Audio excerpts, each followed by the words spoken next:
quien defiende el privilegio de acaparar agua, ahí no estamos de acuerdo, porque es un asunto de importancia para todas y todos los mexicanos, que el agua sea un derecho, no un privilegio y no una mercancía. Entonces, como dijimos, se aclaró algo que era una noticia o que difundieron de que la ley tenía ciertos temas que en realidad no los tenía y se redactó para que se aclarara.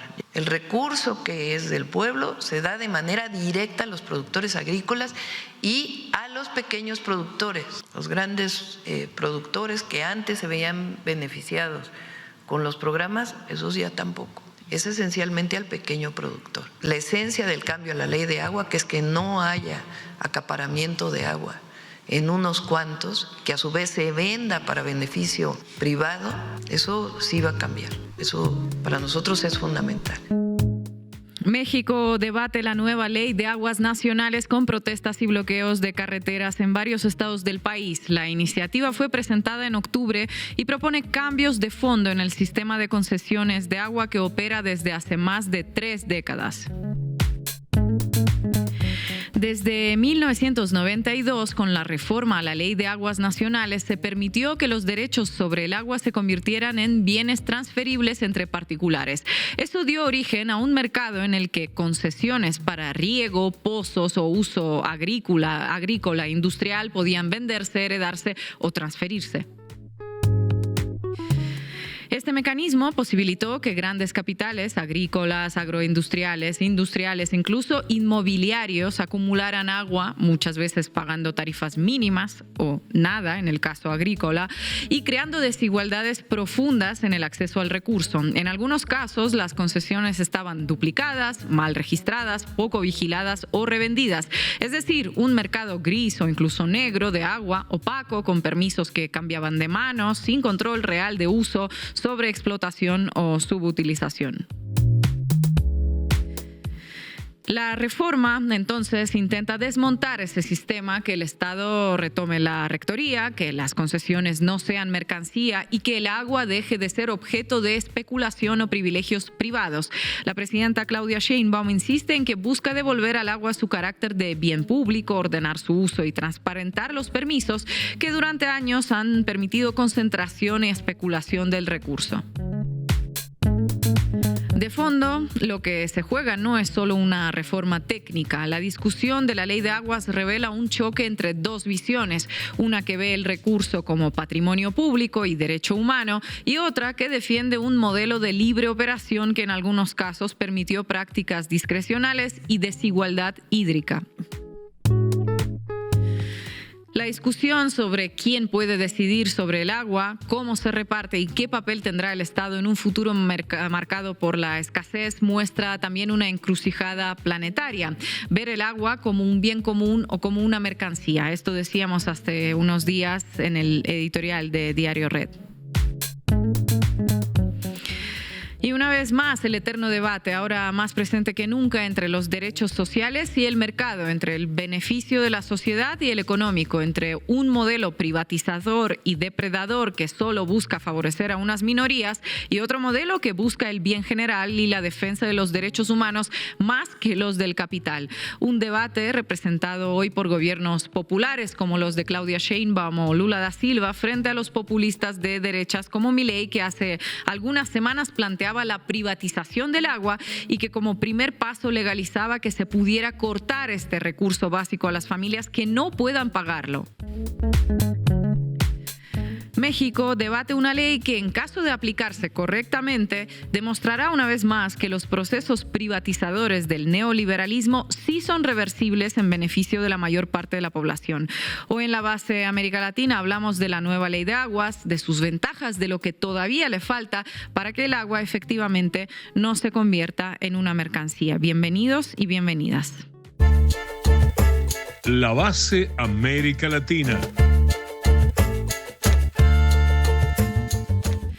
Una una nueva ley de aguas que busca revertir esa privatización de agua de facto que existía en México desde 1992, ¿verdad, Marco? ¿Qué nos traes? ¿Qué nos vas a contar hoy? Bueno, voy a contar sobre el proyecto de ley que está en pleno debate para modificar esa ley del 92, muy neoliberal, que abrió un proceso de concentración de la tenencia del agua, mucha desigualdad, mucha sequía, mucha contaminación, las críticas que se están planteando, qué es lo que propone solucionar y cómo esto puede avanzar para intentar quitar uno de los pilares neoliberales que quedan en México, como es el agua, su tenencia y su uso. ¿Cuántos medios de información cuentan que se trata, de hecho, de una ley neoliberal, la de 1992? Pocas, pero sobre todo cuentan quiénes son las víctimas y quiénes son los victimarios de esta ley neoliberal. Vamos a ver qué nos dicen y quiénes se han beneficiado también históricamente. Vamos a ver cómo nos cuentan los medios. Vamos a verlo y hoy también contaremos con Etienne Bombertrap. Él es docente en la unidad de planificación para el desarrollo de University College London en el Reino Unido y analista frecuente de Canal Red América Latina. Vamos a arrancar, Juanma. Debí tirar más datos. Con Marco Teruggi. Hubo un tiempo en que todo lo que era del Estado se vendía: la salud, la educación, las televisoras, los trenes, los subsuelos, las jubilaciones, las industrias, el Estado mismo y hasta el agua. Sí, el agua, eso sin lo cual no podemos vivir ni nosotros, ni los animales, ni la naturaleza. Ese tiempo fue en los años 80 y 90, hace poquito todavía, cuando dominaba el consenso neoliberal, se vendían países portátiles, como la canción de Rubén Blades. La primera ministra británica, Margaret Thatcher, había impuesto la frase "There is no alternative", o sea, no hay alternativa al neoliberalismo, y todo iba viento en popa para los grandes empresarios. México era parte de esos años y los sucesivos gobiernos vendieron todo lo que pudieron, todo, inclusive el agua. Ocurrió en 1992, pleno apogeo neoliberal, 2 años antes del Tratado de Libre Comercio con Estados Unidos y Canadá, con la sanción de la Ley de Aguas Nacionales promovida por el gobierno de Carlos Salinas de Gortari del PRI, que hizo del agua una mercancía como cualquier otra y por ende sujeta a su venta, o sea, privatización. Es decir, que el agua, que según la Constitución de México de 1917 es propiedad de la nación, comenzó a ser tratado como un negocio de privados. Y esa ley de agua es justamente la que hoy en día está en pleno debate y tensión para ser modificada bajo la iniciativa del gobierno de Claudia Sheinbaum. Pero antes de ir a esa pulseada para las reformas y una nueva legislación, sigamos con lo que implicó la ley de 1992 para entender la importancia de su modificación. Claro, porque la ley de Salinas de Gortari permitió el inicio del negocio del agua en México, centralmente con las concesiones del agua a los privados. El Estado empezó a otorgar títulos de uso de agua para que los privados, desde agricultores hasta grandes industriales, pudieran hacer uso exclusivo de la misma, con máximos asignados por año. Y con las concesiones vino el acaparamiento, o sea, la concentración del agua en cada vez menos manos de grandes empresarios conectados con los sucesivos gobiernos de turno, nacionales, regionales o locales. Marco, ¿tienes algunos números sobre esos niveles de concentración? Vayamos a los datos, porque los números son elocuentes. Por ejemplo, según la Universidad Autónoma Metropolitana, los llamados millonarios del agua, que son el 1%, concentran el 22% del recurso de toda el agua del país. Repito, 1% tiene 22%. Otros datos indican que 7 empresas concentran el 70%. 7 empresas, 70% del agua. Entre esas empresas se señala, por ejemplo, a Kimberly-Clark, presidida por Claudio X González, Banco Azteca, propiedad de Carlos Salinas Pliego, o ArcelorMittal, dedicada a la minería y la siderurgia. Si eso no es privatización y concentración del agua, no sé cómo se llama. Entonces, en México, donde tenemos problemas de sequía, de escasez, de contaminación de ríos y acuíferos, resulta que un puñadito de empresas concentran el agua con un sistema de concesiones neoliberales a través de las cuales se hacen más y más millonarios. Una tragedia para muchos y un gran negocio para pocos. Y no solo acaparan las concesiones de agua a través de los llamados distritos de riego, sino que además pueden luego revender el agua al mejor postor, sea empresario, desarrolladores, inmobiliarios o municipios, por ejemplo. Entonces, aguas que, por ejemplo, deberían ir para la agricultura, que es tan importante, terminan yendo a otro destino como negocio de una empresa privada que acapara el agua. Y no solo eso, sino que según la Contraloría Nacional Autónoma del Agua, los grandes usuarios usuarios industriales pagan mucho menos de lo que deberían. Abro comillas. Tienen concesiones para 4.300 millones metros cúbicos de agua y pagan derechos sobre 900. En 2023 tendrían que haber pagado 56.000 millones de pesos, solo pagaron 12. Vaya negocio redondo, entonces. Unas cuantas grandes empresas acaparan las concesiones de agua, que es un bien de la nación desde 1917 y un derecho humano desde 2012. Y con eso alimentan un sistema absolutamente desigual. El resultado es la falta de agua y aguas contaminadas por un lado y por el otro lado un gran negocio con un recurso vital. Visto así, se puede llegar a una primera conclusión: la necesidad de modificar la Ley Nacional de Aguas de 1992 y cumplir con la Constitución. Y en eso se está justamente en el país y más específicamente en el Congreso, con un gran debate y una gran pulseada alrededor de este tema, donde el Gobierno Nacional presentó una propuesta que está en tratamiento legislativo. Si les parece, escuchemos a Efraín Morales López, director general de la Comisión Nacional de Aguas, quien explicó en qué consisten las modificaciones a la Ley Nacional de Aguas para entender sus beneficios. En primer lugar, nos va a permitir garantizar el derecho humano al agua para todas y para todos los mexicanos. Nos permitirá también tener un sistema de concesiones mucho más ordenado, transparente, con plena certeza para todos los usuarios y con cero tolerancia a la corrupción. Vamos a terminar con el mercado negro del agua para que no se venda en beneficio de particulares y a costa del derecho de las mayorías, para que quienes hoy reciben agua de manera gratuita y la venden y hacen negocio ya no puedan hacerlo más. También nos da mayores elementos para terminar con prácticas abusivas que tanto daño han causado a nuestro país, como el acaparamiento y la sobreexplotación. Recordar que con la ley actual se permite la concentración de varios títulos de concesión en una o varias personas y con ello una gran cantidad de agua, mientras comunidades y pequeños y medianos productores no cuentan con el agua suficiente. Si les parece, detengámonos en algunos de los puntos señalados. Uno es que la nueva legislación propone modificar el sistema de concesiones. Las mismas ya no podrán ser transmitidas entre particulares como hasta ahora, sino que deberán volver al Estado para que la Comisión Nacional de Agua las vuelva a reasignar. O sea, no quita las concesiones, pero le vuelve a dar poder al Estado para ordenar y transparentar el sistema de concesiones en el marco de un bien escaso como es el agua. Otro punto clave es que al buscar poner fin al mercado negro del agua, es decir, de quienes desvían el agua de su uso asignado y venden, por ejemplo, agua destinada a uso agrícola a otros fines, ¿no? Y también garantiza algo que muchos demandan, el llamado binomio tierra-agua, que significa que las tierras se venden o heredan junto con los títulos de agua. En términos sintetizados, podríamos decir que es una reforma a la ley que busca que el Estado recupere centralidad en el manejo del agua y su sistema de concesiones, regulaciones e inspecciones, junto con apoyo a los productores. Escuchemos un poquito a la presidenta Claudia Sheinbaum al respecto. Pero esos dos temas, esos no van a cambiar. El tema de la esencia del cambio a la ley de agua, que es que no haya acaparamiento de agua en unos cuantos, que a su vez se venda para beneficio privado, eso sí va a cambiar. Eso para nosotros es fundamental. Y la otra es el apoyo directo a los productores, sin intermediarios.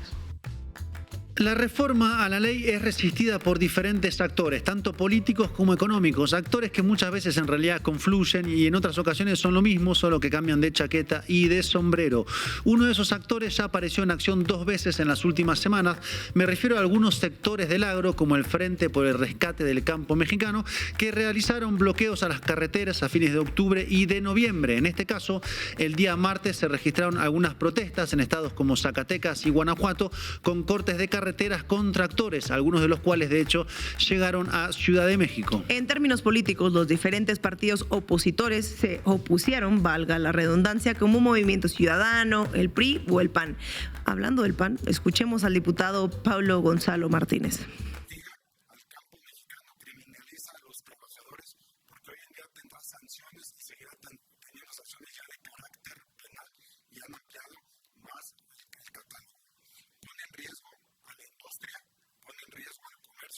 y por supuesto a los municipios y organismos operadores. indicadores que no garantizan el derecho humano al agua. Por eso desde el PAN anunciamos que le estaremos solicitando ante la Comisión el aplazamiento de la discusión de este dictamen para poder encontrar los puntos de coincidencia con todos y cada uno de los diferentes sectores que están siendo afectados con esta iniciativa. Bueno, no resulta extraño que los partidos que legislaron a favor de la ley de 1992 sean ahora quienes la defienden invocando al campo, los trabajadores, la industria o incluso el derecho humano al agua. Justo ellos, justito, quienes privatizaron el agua, ahora se acuerdan de ese derecho humano, en fin. Pero en el caso de las críticas a la iniciativa de reforma de la Ley Nacional de Aguas, así como a una nueva Ley General de Aguas, hay algunos cuestionamientos que no provienen de los sectores de la derecha opositora, ¿no, Marco? Así es, como de la Contraloría Nacional Autónoma del Agua, que mencionaba hace un ratito, que es una iniciativa de tipo ciudadana y social que plantea que en realidad las modificaciones actuales a la ley del 92 no cambian el corazón del sistema.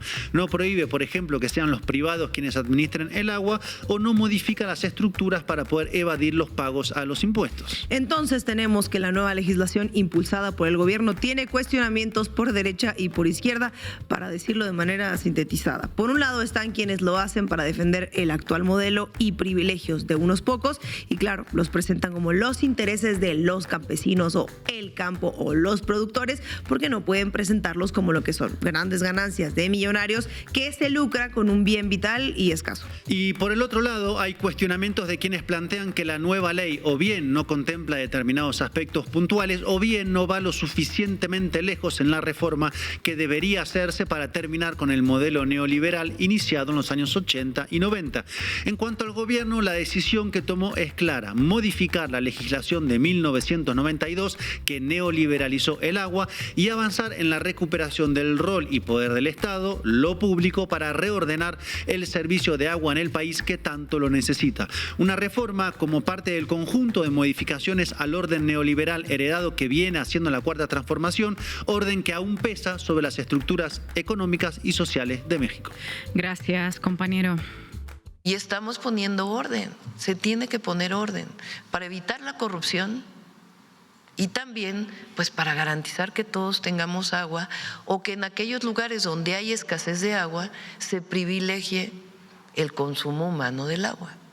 Entonces, eso es lo que estamos haciendo y evitar pues esta transmisión de derechos que ha generado mucha corrupción y acaparamiento de agua y que no está en regla. Hoy ya tenemos una sola base de datos, eso nos da mucha transparencia y todo lo que va a tener que ver con los permisos de agua pues va a ser un modelo completamente transparente. Y la mayoría están de acuerdo en eso. ¿Quién no está de acuerdo? Pues quien todavía tiene algunos privilegios. ¿Quién no está de acuerdo, Estefanía? ¿Hablamos de esos medios que no están de acuerdo? Vamos a ver. Vamos a ver. Es más, vamos a ver, no vamos arriba, vamos a ver. Cuéntamelo todo y exagera con Estefanía Veloz. Si buscas en medios de comunicación información sobre la ley de aguas en México, te vas a encontrar con una historia de víctimas y de victimarios. Hace casi 20 años se intenta privatizar los servicios de agua. Este intento avanza poco por varias razones. Hace un siglo en este país hubo una revolución armada y entre las demandas centrales, además de la tierra, estaba el agua. El agua es central, es uno de los pocos recursos que sentimos muy nuestros, en torno al cual los mexicanos sentimos que tenemos todos los derechos. Hoy tiene valor el agua y no la tierra. Para reconstruir el latifundio no hace falta concentrar la tierra, basta concentrar los derechos de agua que hoy es legal comprar, vender y transferir. Escribía en La Jornada por allá del 2006 Félix Hernández Gamundi, un ingeniero que dedicó su vida a luchar con diversas comunidades en los problemas del agua. Escuchando esto de hace casi 20 años parece ser una problemática bastante atemporal en México, ¿no? Así es, Ina, y otra de las víctimas, que la verdad es que son muchas, además del pueblo de México, son los pobladores de Mexicali. León Fierro, catedrático de la Universidad Autónoma de Baja California y defensor del agua, fue detenido el 3 de mayo del 2018 después de participar en una resistencia que quería evitar la constructora de Cadena. Ejecutaba obras de excavación para la construcción de la fábrica perteneciente perteneciente a Constellation Brands, la cervecera, acusado de homicidio, delito que semanas después se reclasificó como lesiones dolosas en contra de un efectivo policíaco. El activista fue clasificado como una persona peligrosa para la sociedad. Al salir de la cárcel, León se afirmó como un perseguido político, dejando claro que el acto de intimidación no tendría efecto y que continuaría en su lucha en defensa del agua, en defensa de los derechos. El caso de Mexicali ha logrado alertar a la población sobre los riesgos de escasez de agua que puede traer consigo la apertura de concesiones a privados. Esto lo publicó, sin embargo, en el 2018. Entonces tenemos a la población mexicana como víctima de la ley que permite poco a poco la privatización. También están las víctimas de las concesiones e instalación de empresas privadas que acaparan el agua. ¿Hay algo más? Sí, Ina, hay más, la tierra. Y a ver, no es por ponerme ambientalista, pero es que la tierra es de la que extraemos el agua y en la que sembramos el maíz que comemos, o bueno, para eso era antes esta tierra.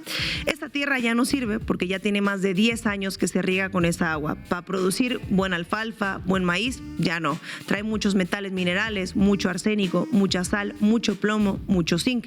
No está tratada, es agua contaminada y está contaminando las tierras, los pastos, la alfalfa, el maíz, la avena, el trigo, todo se ha contaminado aquí, decía César Pulido Barrón, ejidatario y presidente del Consejo de Vigilancia de la Sierrita. César denuncia en medios como Sin embargo, donde se publicó esta nota en el 2020, que la minera Exelon Resources Inc. vende agua contaminada a unos 13 pequeños propietarios socios de las grandes empresas lecheras de la laguna, tales como Lala, Chilchota y Alpura. Y debido a esto, la población, principalmente de los ejidos, ha registrado cáncer, amputaciones, diabetes y enfermedades relacionadas con el consumo de agua con arsénico. Esto que mencionas, Ina, ha sido bien documentado, pero poco retomado por los medios y ahora vamos a ver por qué. Por cierto, mencionabas a las marcas de leche más famosas del país, o por lo menos de las más consumidas, como la leche Lala. De hecho, el estudio Los Millonarios del Agua, publicado por la Universidad Autónoma de México, señala a Grupo Lala, líder en La Laguna, como uno de los 3.304 grandes usuarios privados que acaparan las concesiones otorgadas por la Conagua.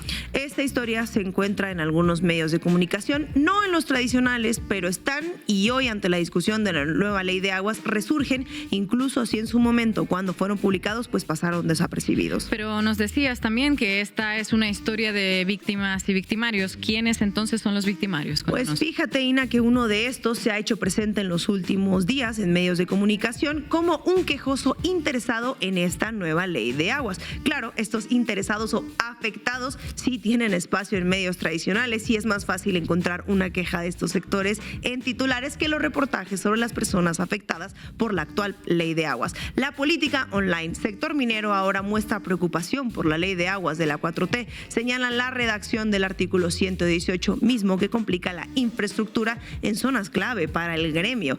El Heraldo, ley de aguas nacionales amenaza para la minería. Camimex desde la Cámara Minera de México expresaron su preocupación por la modificación del artículo 11 de la ley de aguas nacionales en la Cámara de Diputados. ¿Quiénes consideran que es una amenaza para la minería? Pues la asociación civil que representa a la industria minera mexicana, que agrupa a más de 130 empresas mineras y entre los grandes empresarios mexicanos vinculados a la Camimex, les voy a dar unos ejemplos de quienes integran esta lista. La lista de los señores saqueadores, la verdad es que la llamo yo. En primer lugar tenemos a Germán Larrea Mota Velasco, dueño de Grupo México, que está en el top 5 de los más ricos de México. Larrea es el mayor extractor de cobre en México y uno de los principales en plata y zinc con minas como Buenavista del Cobre. Claro, los mismos que se opusieron a la ley minera y que presionaron al gobierno de López Obrador para otorgar más concesiones. Ellos son los que ven ahora una amenaza. Gran fuente, ¿no? La industria minera son los victimarios en todo esto. Proceso. Felipe Pinedo dijo que desde el 2012 las mineras Goldcorp y Newmont Mining, principales empresas productoras de oro del mundo, han agotado el agua potable en los mantos acuíferos, así como los manantiales de toda la zona. Sin embargo, minera canadiense lleva 12 años contaminando el agua y dañando los cultivos, acusan en Durango. Reporte Índigo. Mariana N. dijo que el agua de su domicilio sale amarilla y evita usarla para su día a día. Además, fue víctima de violencia y abuso policial cuando se opuso a la minera. El País, un derrame de ácido sulfúrico causa alerta ambiental en México. El accidente ha dejado sin suministro de agua a 20,000 personas. La fuga fue provocada por una mina de cobre del noroeste del país. La jornada, un grupo de 100 empresas mineras son poseedoras de concesiones para extraer 250 millones de metros cúbicos anuales de agua, principalmente en zonas desérticas del país, una cantidad 6.2 veces mayor a las que tenía en usufructo hace 25 años, que comprende los gobiernos de Zedillo a Peña Nieto y que supera la demanda de agua en la zona de la laguna. Es similar al adeudo de México con Estados Unidos. ¿Qué les permite hacer esto? Pues la ley, porque como nos contaba Marco, las empresas mineras tienen autorizaciones en acuíferos por 174 millones de metros cúbicos anuales, cuando en 1994, en pleno periodo neoliberal, era solo de 4 millones de metros cúbicos, o sea que fue creciendo y que se incrementó de manera veloz en el sexenio de Peña Nieto. Claro que se van a oponer. ¿Quién no se opondría a una nueva ley de aguas, a una que no sea esa, una que les limite obtener tantas concesiones y tantas ganancias? Hablabas antes de cerveceras y empresas privadas. ¿Qué tenemos sobre ese tema? Bueno, eso es otro de los victimarios. La jornada, los dueños del agua en Puebla concesionan 5.4 millones de metros cúbicos a cerveceras, refresqueras y envasadoras. La prensa, de acuerdo con datos del Registro Público de Derechos de Agua, tan solo en la Ciudad de México, Coca-Cola extrae agua a través de dos diferentes nombres, Propimex S.A.D.C.B. y Embotelladora Mexicana de Bebidas Refrescantes, quienes tienen permisos para extraer hasta 817,255 millones y 1,128,000 millones de metros cúbicos de aguas subterráneas cada año. Es que cuesta hasta leer estas cifras, de verdad. Poder Latam, comillas. No había agua para los campesinos, pero sí para una transnacional que fabricaba bebidas alcohólicas en una región semidesértica. Imagínate, la planta de Mexicali produce 28.5 millones de hectolitros y según Marta Elvia, el objetivo de la multinacional es alcanzar los 43.5 millones de producción. Entonces tenemos a las mineras canadienses en su mayoría, a las empresas de refrescos y cervezas y a quienes más tenemos en la lista. Bueno, hay más. Los habitantes de Oculián de Arteaga y Malinalco señalan que por lo menos desde el 2008 Ricardo Salinas Pliego comenzó a comprar propiedades en esa región. El agua comenzó a escasear en agosto del 2012. Los cultivos de caña, arroz y maíz lo resintieron. Existía el riesgo de que se perdiera la cosecha. Algo estaba sucediendo con el agua que debía llegar hasta los terrenos del río Chalma. El Centro de Captación de Alto Rendimiento Azteca, asociación civil que forma parte del grupo empresarial de Ricardo Salinas Pliego, tiene una concesión para uso de terrenos ubicado al margen del río Chalma. Ese permiso que entregó Conagua en el 2010. Se preguntaban los pobladores quiénes le impedían pasar al río. Nos dijeron que eran terrenos de Ricardo Salinas Pliego y que tenía el derecho para usar el agua de esa zona. Este reportaje fue publicado por Aminet Sánchez, una gran amiga mía y una gran periodista que tiene todo un reportaje sobre los explotadores del agua. Aminet dijo que acudió a pedir información a Grupo Salinas y no se la dieron. Tampoco fue un reportaje replicado en grandes medios de comunicación, aunque debió serlo. Es un rey Midas Salinas Pliego, pero al revés. Todo lo que toca no es que se convierta en oro, sino que desaparece, empieza a escasear. Sería interesante saber qué opina Salinas Pliego sobre la ley de aguas. Sí, no tengo el número, che, te la debo, pero seguro le mandas un tuit que, como es un tuitero compulsivo, lo lee. No sé si te va a contestar. Le puedes pedir su número a Javier Mila y me parece que él lo puede tener. Pero podemos saber qué es lo que piensa Ricardo Salinas Pliego a través de su televisora, donde baja línea. Vamos a verlo. Siguen las protestas de los productores del campo ante la amenaza de quitarles el agua. Agricultores de Chihuahua y de Zacatecas no confían en el gobierno de Morena, bloquearon de nueva cuenta los puentes internacionales en el caso de Chihuahua, tomaron casetas también en el caso de Zacatecas. En el norte del país suenan los tambores de guerra. Los agricultores de Chihuahua y Zacatecas no están conformes con las respuestas de funcionarios y legisladores morenistas en las negociaciones para modificar la ley del agua propuesta por el gobierno federal. La presidenta de la República sigue agitando las aguas y es que su nueva ley ha provocado tanto enojo entre productores agrícolas que la jefa del Ejecutivo ya no busca quién se la hizo, sino quién se la pague. Claro que con sus reportajes nos van a presentar a las víctimas que ellos quieren y nos van a decir que esta nueva ley de aguas es conflictiva porque, como ya leímos, es el dueño de esta televisora uno de los interesados en mantener, claro, el statu quo de las cosas como están. Bueno, y en Atypical TV también se planteó, aunque falso por parte de Beatriz Pajés, al gobierno como uno de los victimarios, cuando en realidad han sido las empresas privadas, como venimos contando en esta sección. La nueva ley del agua huele a que quieren utilizar el agua del campo como una forma de control político. Es decir, a ver, a ti, agricultor, dueño de un rancho o lo que sea, te doy la concesión de agua a cambio de que tus trabajadores, de que tu organización voten en algún momento por Morena o accedan a todo lo que el gobierno les exija. Fuente Arial 12. Claro, para Pajés es mejor que las concesiones de agua las tengan las grandes empresas, ¿no? Ahí sí que no hay problema alguno, está todo bien. Todo ok. Y en fin, basta una búsqueda en Google para ver que los medios mexicanos nos permiten leer y escuchar más a los victimarios como los afectados, ya sea por la ley minera o por la ley de aguas o por cualquier ley que les limite, aunque sea un poquito, las ganancias que tienen a costa de lucrar con los recursos naturales que deberían ser públicos. Esas voces sí suenan, las que no vas a encontrar tan fácilmente serán las de las víctimas, y ahí es donde se puede ver de qué lado están los medios de comunicación. Vaya que se nota de qué lado están los medios de comunicación. Gracias, compañera. So this is quite a bit different than futures on the NASDAQ 100 as an example. Can you tell us how the contract will work? Absolutely. So in terms of the underlying market, it is different, but it is a financially settled contract. So in terms of how it moves through your broker system or your clearing member system, it will function like every other index product we do offer at CME. And when we look at the contract, it will be based on the NQH2O index. And in terms of the contract, there's a multiplier. That index is quoted in acre feet. Our contract is worth 10 acre feet of water. And if you're not sure what an acre foot of water, the visual that we've been using at CME is if you're thinking about an American football field and you stand on one goal line and go to the other 10-yard line, the opposing 10-yard line, 90 yards, sideline to sideline, and fill it with 1 foot of water, that's an acre foot of water, about 325,000 gallons. Our contract is 10 acre feet, so now fill that 10 feet high, or a little over 3.2 million gallons of water, and that's what the contract will measure in terms of its price.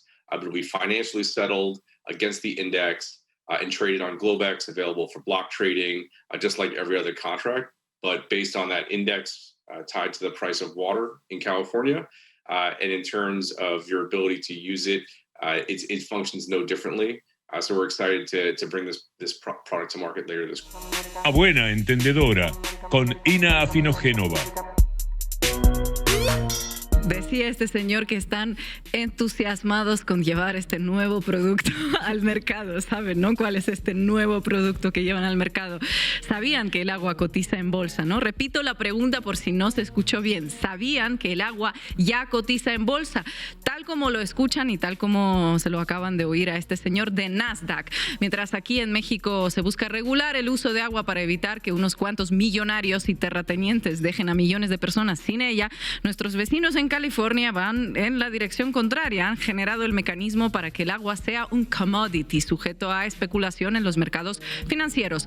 El índice fue lanzado hace 5 años y se llama Nasdaq Wells California Water. Su sigla es NQH20 y se comercia con el agua de 5 cuencas de California, un estado que padece escasez, dicho sea de paso. Lo que se compra y se vende son contratos futuros de agua que equivalen aproximadamente a 1,4 millones de litros cada uno. En la apertura del mercado de hoy cotizaba a $372. Este gran aporte al bienestar de la humanidad, que es llevar el agua a los mercados financieros, fue obra del SME Group. ¿A qué se dedica esta empresa? Es la principal propietaria en el mundo de mercados financieros. Es dueña de cosas tales como la Bolsa de Nueva York, conocida como NYMEX, y la Bolsa de Chicago, donde se comercian principalmente materias primas. Es propietaria también de una fracción de algunos de los índices bursátiles más importantes del mundo, como el Standard & Poor's y el Dow Jones.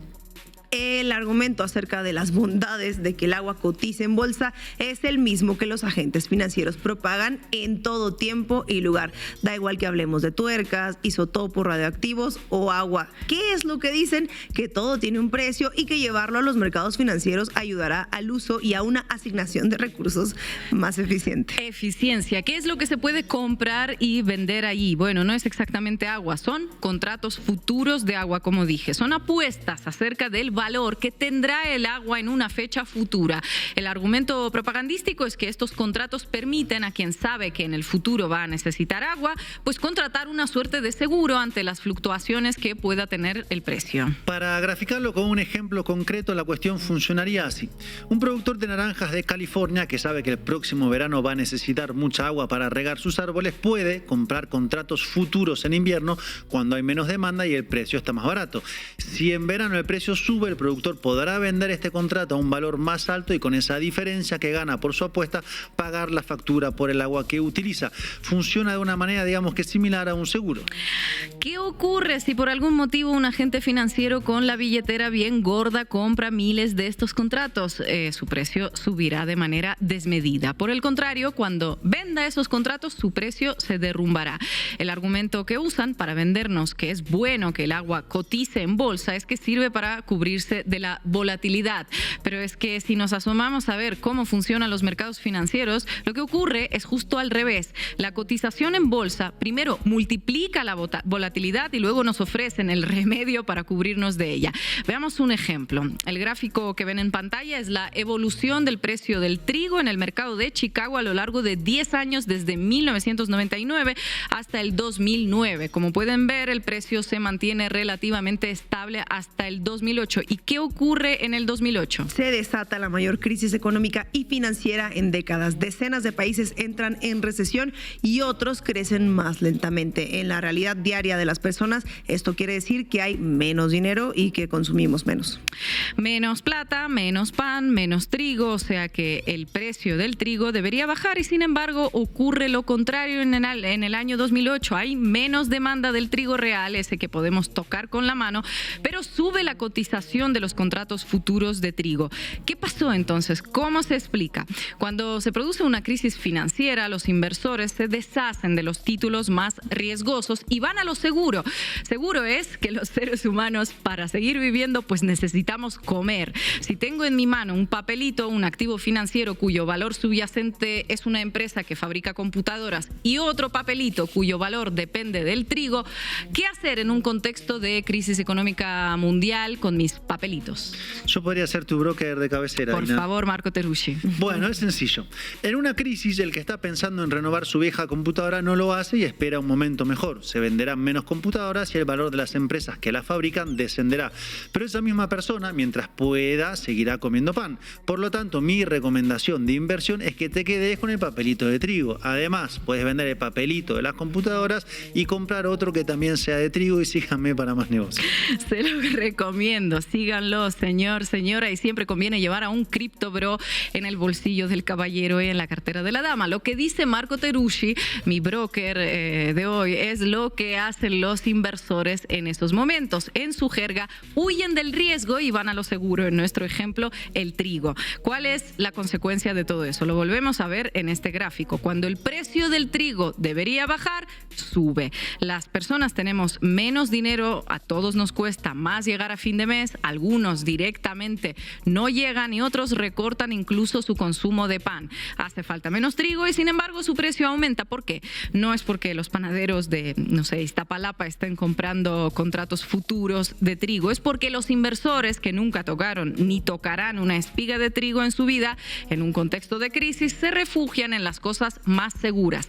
Saquemos las conclusiones de lo que estamos diciendo. Si a muchos no les alcanza para comer, sería bueno que el precio de los alimentos bajara, así alcanza, ¿no?, a todos. Y sería lógico que bajara porque estamos en crisis y se está vendiendo pues menos.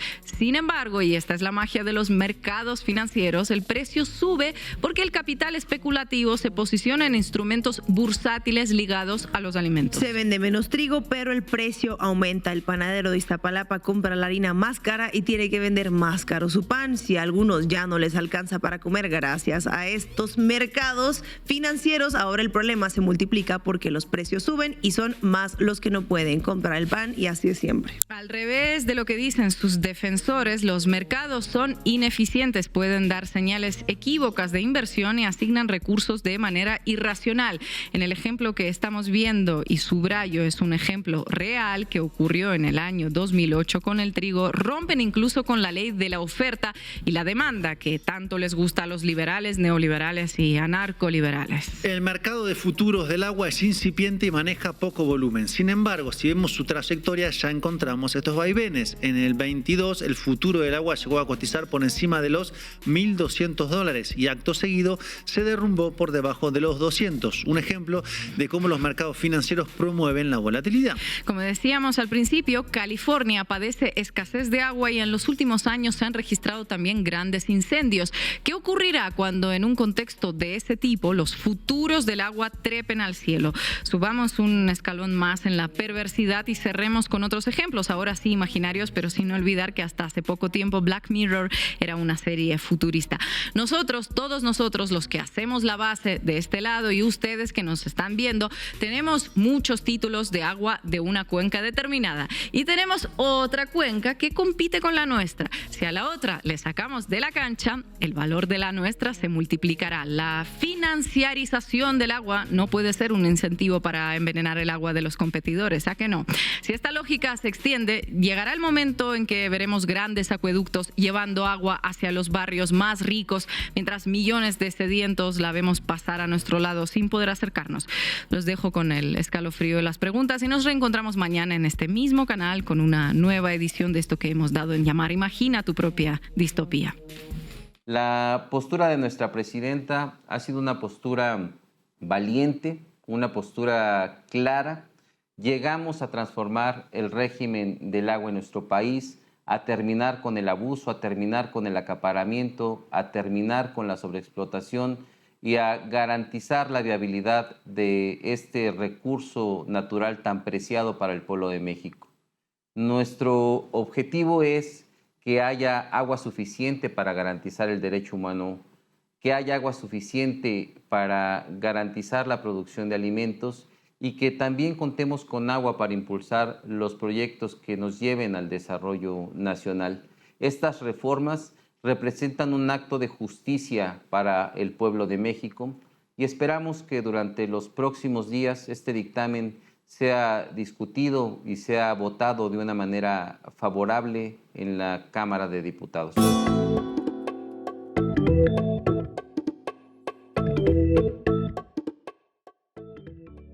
Y hoy nos acompaña en la mesa de análisis Etienne Bombertrap. Él es docente en la Unidad de Planificación para el Desarrollo de University College London en Reino Unido. Se conecta desde allí, es analista frecuente también de Canal Red América Latina. Etienne, un gusto saludarte. Muchas gracias por estar en la base América Latina finalmente.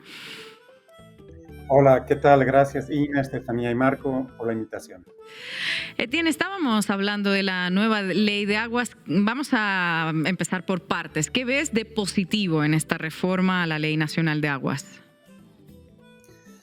Bueno, primero, y ya cubrieron algunos puntos ustedes, pero había que aclarar que lo que se propone es algo que para organizaciones y movimientos sociales que llevan décadas luchando por el agua para todos y para la vida, resulta extraño y, la verdad, muy poco convincente. Me voy a explicar.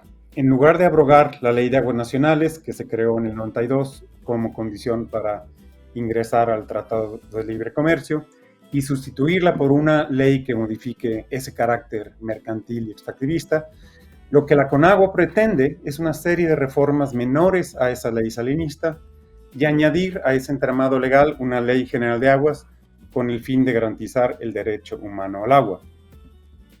Ahora, habría que recordar que a nivel internacional, Estados Unidos, el Reino Unido y otros países ricos se opusieron por muchísimos años al reconocimiento de este derecho, pero que finalmente en 2010, fue establecido en la Asamblea General de Naciones Unidas este derecho. 2 años después, en 2012, se reformó nuestra Constitución mexicana para incorporarlo.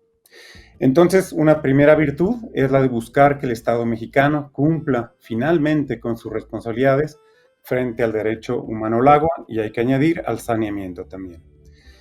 Relacionado a esto y en un marco creciente de estrés hídrico y escasez en distintas regiones del país, está el objetivo, de ordenar las concesiones de derechos de agua, que fue uno de los 100 compromisos de la presidenta Claudia Sheinbaum. Ahora bien, esto es importante, es necesario, pero es totalmente insuficiente para cambiar la grave situación de los recursos hídricos o para alterar significativamente la naturaleza sistémica de las injusticias que imperan en el uso del agua, en el campo, en las comunidades rurales e indígenas, así como en las ciudades y sus periferias. A decir verdad, y esto me duele mucho decirlo, no veo gran cosa positiva, sobre todo partiendo de que estamos en un proceso de transformación y atravesamos un momento histórico probablemente irrepetible en nuestras vidas. Etienne, gracias por estar en la base América Latina. En vista de lo que estás planteando, te preguntaría qué le falta a esta modificación o cuál sería una medida contundente para cambiar el orden de las cosas alrededor del agua en México.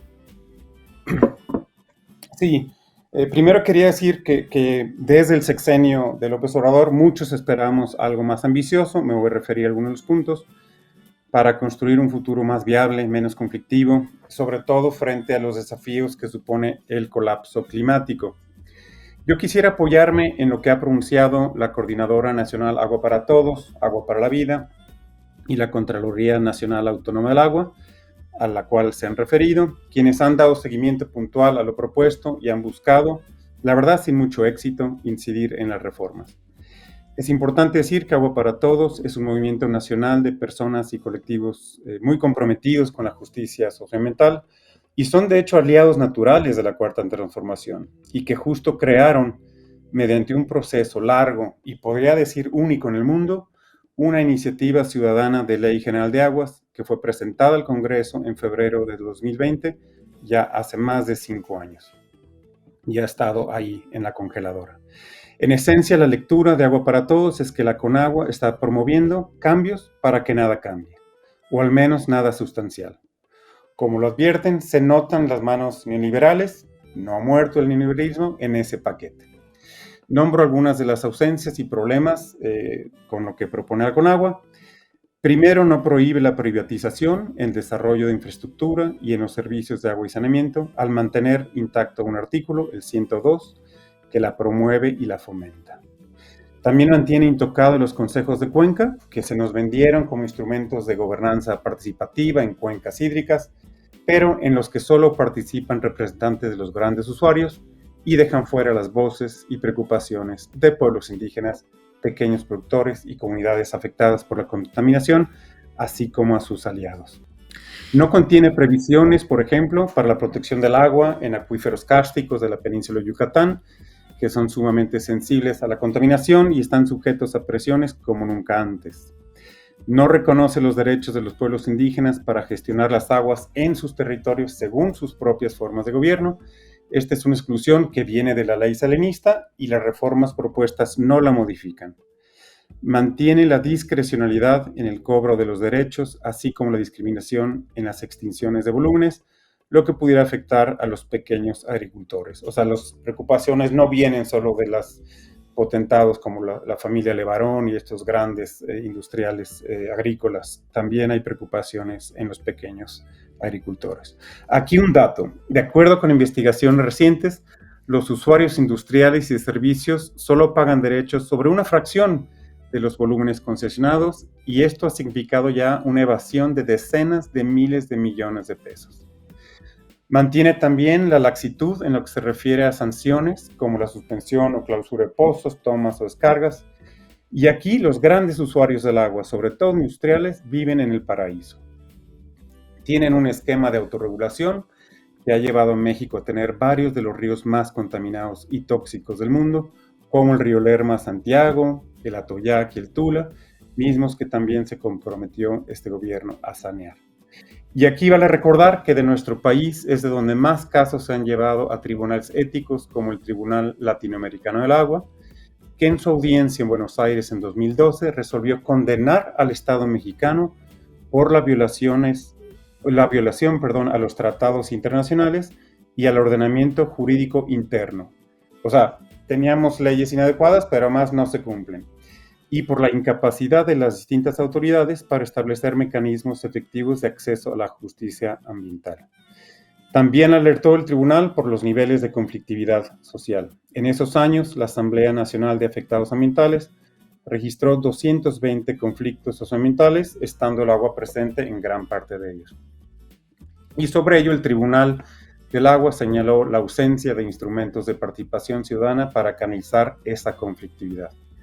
Y es que aquí es importante decir algo. Lo que empieza a escasear en el país no es el agua como un elemento abstracto, sino el agua limpia, pues nuestros ríos, lagos y acuíferos albergan cada vez menos vida y acortan también la vida de demasiadas mujeres, hombres, niñas y niños de México. Y desde mi punto de vista, no hacer todo lo posible por detener y revertir esta realidad en un proceso de transformación me parece que es algo imperdonable. Etienne, permíteme preguntarte una cosa. Viendo cómo lo planteas en estas faltantes a la ley, ¿qué es lo que hace que haya sectores que entonces se resisten y se quejan de esta ley de aguas? Voy a poner un ejemplo, el sector minero, que se está quejando particularmente de las modificaciones al artículo 112. ¿Qué hace que estos actores que se han beneficiado de la ley de 1992 hoy se estén quejando de la ley que propone el gobierno entonces? Bueno, sí, aquí es importante precisar que las preocupaciones de las cuales yo hablo, y me refiero sobre todo a esta red de gente bien intencionada como los que agrupa Agua para Todos, son diferentes de las preocupaciones que ellos tienen. O sea, sí se está intentando meter frenos al acaparamiento, ¿no? Pusieron hace unos momentos al director de Conagua, que hablaba de que ya no va a haber mercado ilegal del agua, pero ¿está diciendo algo sobre los mercados de agua? Porque los mercados de agua están posibilitados por la Ley de Aguas Nacionales, se inspiraron en el modelo chileno, que fue a través del Código de Aguas del 81 de la dictadura de Pinochet, que fue el modelo más brutal de mercantilización y privatización del agua, y Salinas y algunos personajes como el mismo Andrés Remer y otros de México trataron de emular el modelo chileno. No pudieron llegar tan lejos, pero otra vez los mercados de agua en zonas donde el agua escasea, porque para que un bien económico, como quieren concebir al agua, funcione con leyes del mercado, tiene que escasear, ¿no? Entonces, todos los sectores poderosos del país han estado acaparando no solo agua, sino tierras, y la Cuarta Transformación, por más buenas intenciones, no lo ha logrado detener estos procesos. Los sospechosos son los habituales y han sido señalados en diversos estudios, como uno de 2020 titulado Los Millonarios del Agua. Hay un mapa donde ponen básicamente todo el tipo de industrias y aglomerados transnacionales, también empresas mexicanas, de la minería, la agroindustria, las embotelladoras, etcétera, ¿no? Ahora, hay reportajes más recientes, pero se trata de los mismos actores. Lo que pasa es que siguen acumulando cada vez más agua y más poder. Los intereses están creados, fueron cimentados gracias a las reformas neoliberales como la Ley de Aguas Nacionales. Y aquí es claro, el desafío no es menor y estoy seguro de que el gobierno de Claudia Sheinbaum sabe a qué y a quiénes se enfrenta, pero ojalá tenga la confianza de que la mayoría del pueblo la acompañará si decide darle un vuelco en serio al tema del agua y lograr la ley de aguas que México necesita. Etienne, a raíz de lo que estabas planteando, tengo una duda. Si la ley mantiene ese fondo neoliberal, ¿no? ¿Por qué hay tanta resistencia precisamente de esos sectores, si en el fondo se queda todo igual? No, yo creo que hay ciertos sectores que la aprueban. O sea, si ven obviamente ha habido, sobre todo en el norte del país, bloqueos, movilizaciones por parte de ciertos sectores agroindustriales, porque ellos, claro, van a ver que van a tener más limitaciones para acumular concesiones o para hacer las trampas que algunos hacían de vender los derechos a ciudades o a otros usuarios, ¿no? Cuando el agua para uso agrícola no cuesta. Pero otras, si quitamos, estas propuestas se hicieron ya hace meses que se dieron a conocer, ¿no? No recuerdo si fue en octubre o septiembre. Y yo creo que hasta los bloqueos no se veía en los medios ni siquiera, más bien había una aceptación de que, porque no se está modificando gran cosa de la ley de aguas nacionales. Entonces yo creo que hay de dos en la derecha mexicana, los que ahora se suman, así como se sumaron a la supuesta reclamos de la generación Z, pues ahora hablan, algunos se suman y se solidarizan con ciertos actores agrícolas, pero para otros la cosa está muy bien, porque yo creo que los sectores industriales no han manifestado gran preocupación hasta lo que yo he visto. Etienne, muchísimas gracias por tu análisis. Te mandamos un abrazo desde Ciudad de México. Gracias y que estén muy bien. Y llegamos al final del programa. No se olviden de suscribirse al canal de YouTube La Base América Latina. Hemos cumplido el lunes pasado los 100 primeros programas. Vamos a por 200 programas. Un aplausito, unos comentarios, los leemos. Nos quedamos sin luz. Que el estudio también celebra los 100 y pico programas de La Base América Latina. También les vamos a dejar un QR para que se hagan socias y socios de Canal Red. Hay que apoyar nuestro periodismo, apoyar para que tengamos aquí generadores de luz y que no se nos vaya esto así en plena emisión. Y también les vamos a dejar otro QR que les va a llevar directamente a nuestra lista de reproducción en Spotify, que los que nos escuchan se acaban de perder esto que acaba de pasar en el estudio. Nos vemos aquí mañana a las 7 hora chilanga.